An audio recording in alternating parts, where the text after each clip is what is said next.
All right. Hello and welcome to the section on grenades, explosives, and melee weapons. So, as you can see here, we have a less than similar situation in the last two.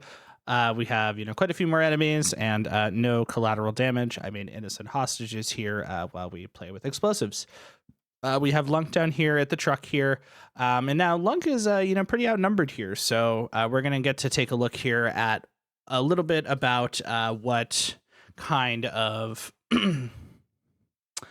what kind of combat can look like for explosives and melee characters here. These ones also behave differently, but I think in a pretty fun way, and I think a way that's pretty exciting. So we can take a look here. So looking at our character sheet, we have Lunk just with some base explosives and melee weapon skills. We have Lunk equipped with a single grenade launcher, a machete as a secondary, and a frag grenade as a throwable. And we'll be going over those factors here. So, looking here, we also have Lunk equipped with some frag mines. Lunk is outnumbered, so he might want to take some time to kind of set up his plan here, so he, can hopefully survive this encounter where he is severely outnumbered. So, Lunk comes across this band of raiders. Lunk's hiding behind this truck here and sees them all kind of talking amongst themselves here. It's nighttime, so, Lunk could probably sneak by and, set up some traps here so as to not be detected. So Lunk might decide, he's next to this destroyed truck. He might want to place some frag mines down. So maybe he wants to place one, right here and right, here, just so, he doesn't get, run up on if the enemies were to, come near him. So, he, snuck around the truck and kind of threw these on the ground here and then, walked away before they were armed. And now Lunk is hiding, kind of behind the corner here. So, what Lunk might want to do here in this situation, he has explosives, he has a throwable grenade, as well as the grenade launcher. He also has a machete, if anyone gets too close and personal. So what Lunk might want to do here, so he, might want to consider throwing a grenade, right in this area here to try and set off against 1, 2, and 3 here.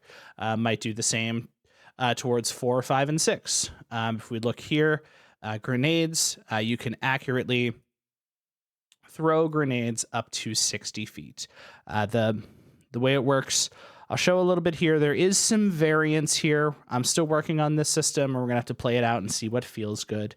But, if you wanted to, say, throw to here, you could.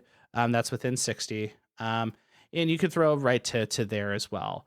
However, if they were just a smidge further, you might run into an issue where you, get close, but not quite exactly where you wanted to hit them, and then, run into, that there. But we'll talk a little bit about how grenade damage is calculated. So, what Lunk might want to do here, maybe what Lunk wants to do is actually kind of draw their attention. So maybe Lunk wants to, throw a grenade here. We can demonstrate that and kick combat off here. But Lunk wants to initiate combat here and, shout and get their attention and throw a frag grenade and kind of land it right in this group here. So now they all look and are like, huh, what was that? And then kaboom, the grenade goes off. So Lunk has their attention, and these enemies are, going to want to start moving towards Lunk as well. But first off, Lunk threw that frag grenade. So we had one throwable. We'll mark that as 0. Now equipped. We just had the one frag grenade, and we have these 2 frag mines laid out now. And then Lunk just threw a grenade, which cost 20 action points. So we'll take that down to 50. And now they're all like, huh, what was that? And then boom, the grenade goes off right at their feet. Oh my God. So now the grenade goes off and we bring in an explosion circle. And this is going to be true for how explosions are calculated, at least ones that fragment, like a frag grenade. So this grenade explodes out into a circle with this radius here. And anywhere that the rays intersect a player model or their little like circle around them, that will count as an instance of damage. So in this case, we have 1, 2, 3, 4. This guy, 1, 2, 3, 4. 1, 2, 3, 4. 4. Just 4 for all of them. So now what we would do, that's hitting enemies 1, 2, and 3. So on your sheet, we would note we were 56 feet from them. And then, let's see here. And then, so you knew to throw that grenade, and then we would look. The grenade is doing 50 damage per projectile. Oh my goodness! And then they're being hit 4 times each. So enemy 1, 2, and 3, you're doing 50 to each of them with that explosive. They are all very dead. Oh my goodness! So they're all wiped out of the equation. And then enemies 4, 5, and 6, they come running to try and flank you around the side of the truck here. And then maybe, let's get their numbers here. Great. And then maybe Lunk wants to kind of maneuver around for his turn as well to kind of get into position here. So we'll take a look. So Lunk, with Lunk's armor, costs 5 action points to move per square. So 5, 10, 15, 20, 25. Ooh, that was an expensive move. And then, so we just had a turn to combat. So that would go back up to 60. Lunk gains 10 action points per turn. Again, I have a sheet. I'd be announcing these kind of throughout combat, keeping things very formulaic, but a little loosey-goosey when I'm doing everything here, of course. But then Lunk just moved. I said 25, right? Yeah, that sounds right. Okay, cool. So that would go down to 35 action points that Lunk is at now. And these enemies continue to run up. And then, oh my goodness, beep, beep, beep, beep, beep, beep, boom. Okay, so same thing with the frag mine here. I'll grab this explosion circle. So this mine goes off at the feet here. Now this was placed, but the enemy is a little bit of ways away from it. So in this case, 3 rays will hit the target. And then in this case, we can grab our weapons, come down to throne, just throw a frag mine, pardon me, into the equation here. And we see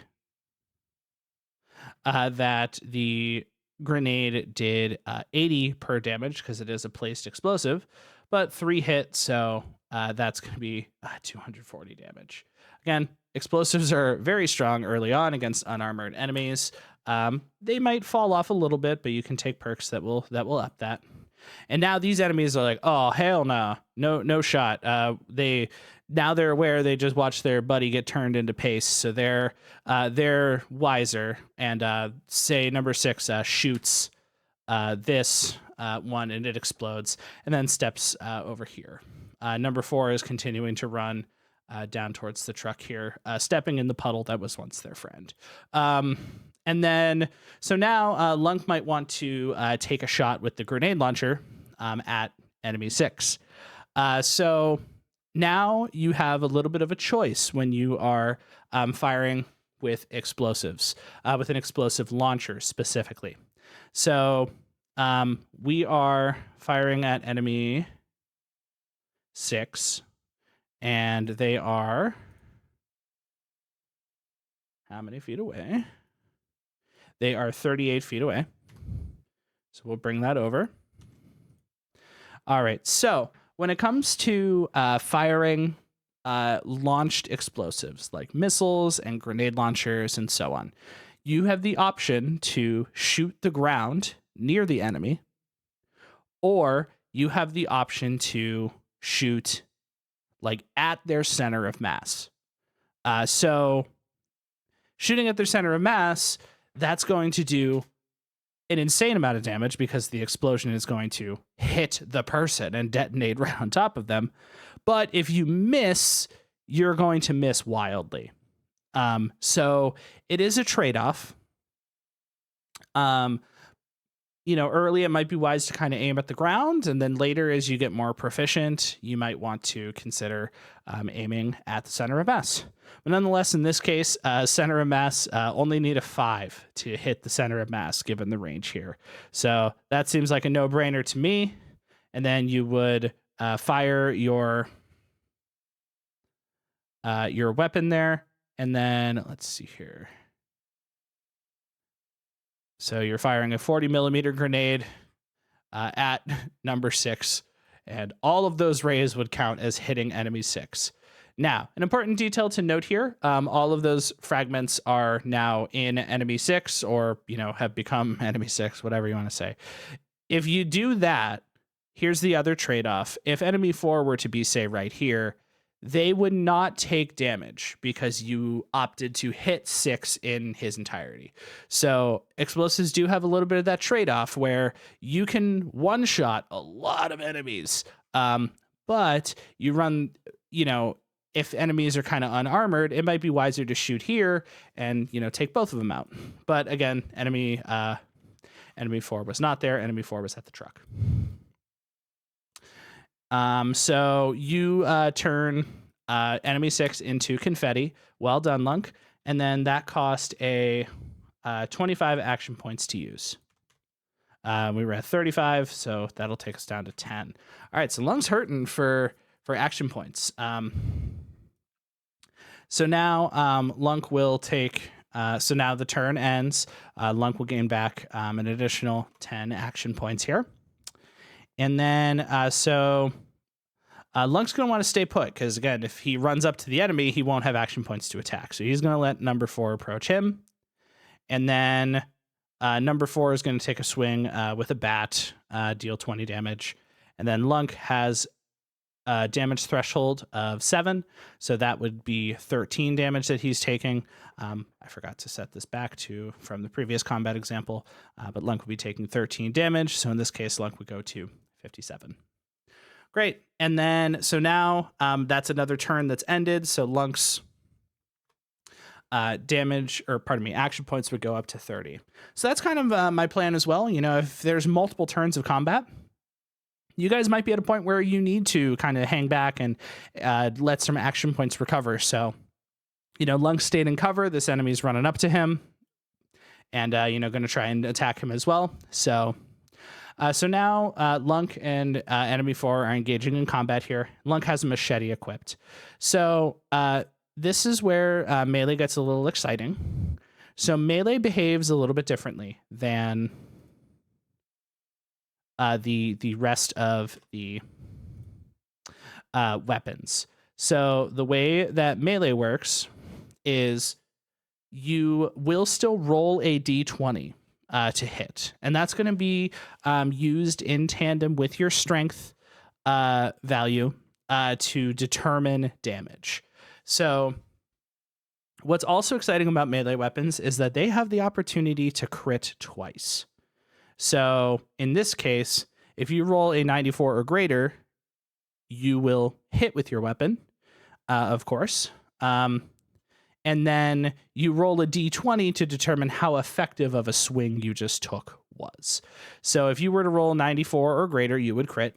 And then if you were to roll a 20 on this roll, you would also crit. However, you would input your die, and then it will highlight which value you should use for combat calculations. So this is factoring your strength modifier as well as your the roll itself. So for instance, if you have a crappy roll and you roll a 4, and with your strength, that is actually less than the weapon does at kind of base damage. However, if you roll really well, say you get an 18, now you're doing 45. That's pretty solid. So let's just say, for the sake of example, Lunk rolls a 12. So Lunk would do 36 damage on this attack here, and then we would subtract the action points per use of the secondary. So that'd be 14. So that would come down to 16. And then Lunk would take another swing, and then we'll say he crits and lands a 20. So now he would be doing an additional 60 damage and use up 14 of his remaining 16 action points, bringing it to 2. And with that, those 2 swings would promptly eliminate enemy 4, and Lunk has once again won the combat encounter. So that's going to be explosives and launch explosives, thrown explosives, mines, and melee, and kind of how all of those operate. So what you can expect from certain combat situations. Yeah, that's going to be all the different types of combat and a little bit about how action points are used, as well as the those systems there. So as it is, these would be, all the systems that you guys will encounter early on. We will go over, more of these systems kind of as they come up here. But as a whole, that's going to be all the systems there. One thing I should note as well, I didn't touch on unarmed weapons. As a whole, they behave the same, the same way that melee weapons do. Still have to be within 5 feet in order to hit, except you're using your fist and that type of weaponry. Your bare hands, if you will. So those weapons will behave the same as melee weapons. Just a lot less of an AP cost because you're just punching and not like swinging a weapon or what have you there. So, but same way they can crit twice as well. So, if you have a high luck build and if you have a high luck build and this, that, and the like, your opportunity to crit with melee weapons is going to be, very, very, very high.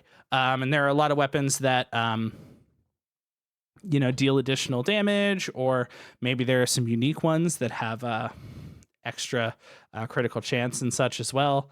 Maybe that's not even maybe, but there's, some that do additional sneak damage. All of these things are very, very valuable. So just keep that in mind as you plan your builds here. And I will see you all on Friday when we have our session 0 and kind of build things out. Thanks so much.